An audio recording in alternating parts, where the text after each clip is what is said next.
Hello everyone, welcome to parallel physics KV. अभी तक हमने इंटरफेरेंस के बारे में पढ़ा। दो लाइट वेव्स का इंटरफेरेंस क्या होता है, why do we get an interference pattern on the screen. Interference pattern obtain करने के लिए और वो सस्टेन रहे, we should have some conditions are meant to be followed. The first and the most important condition is the two sources of light must be coherent.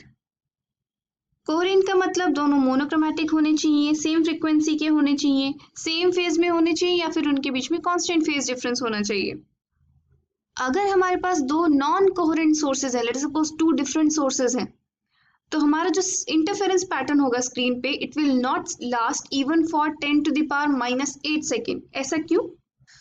Because if we have two sources, even though they are of same frequency, लेकिन ये दो अलग अलग sources हैं, तो ये light कैसे emit करते हैं? जब इसमें इलेक्ट्रॉन, एक एटम के अंदर इलेक्ट्रॉन एक्साइटेड स्टेट से ग्राउंड स्टेट में ट्रेवल करता है, तो उस केस में एक फोटोन रिलीज होता है। So these two wave trains are a result of the de excitation of that excited electron. Let us suppose ये पी पॉइंट पर इंटरफेयर कर रहे हैं और दोनों के बीच में एक फेज डिफरेंस है फाई, लेकिन जो नेक्स्ट वेव ट्रेन्स आएंगी जरूरी नहीं है वो सेम ही फेज में हो, they may have a different phase of phi dash. तो इस केस में अगर न्यू फेज फाई डैश है तो हमारे पी पॉइंट पर the intensity will be different.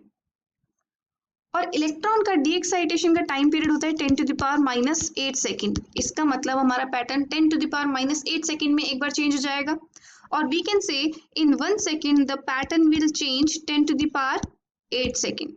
हमारी आईज इतने फास्ट चेंज को डिटेक्ट नहीं कर सकती, इसलिए हमें वो सस्टेन्ड इंटरफेरेंस पैटर्न नहीं दिखेगा।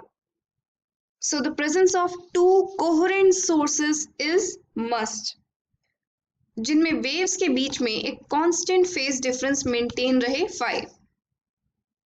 The second condition is the amplitude of two waves should preferably be equal. जो दो वेव्स आती हैं हमारी इंटरफेरेंस में, उसमें ए और बी जो होते हैं they should preferably be equal.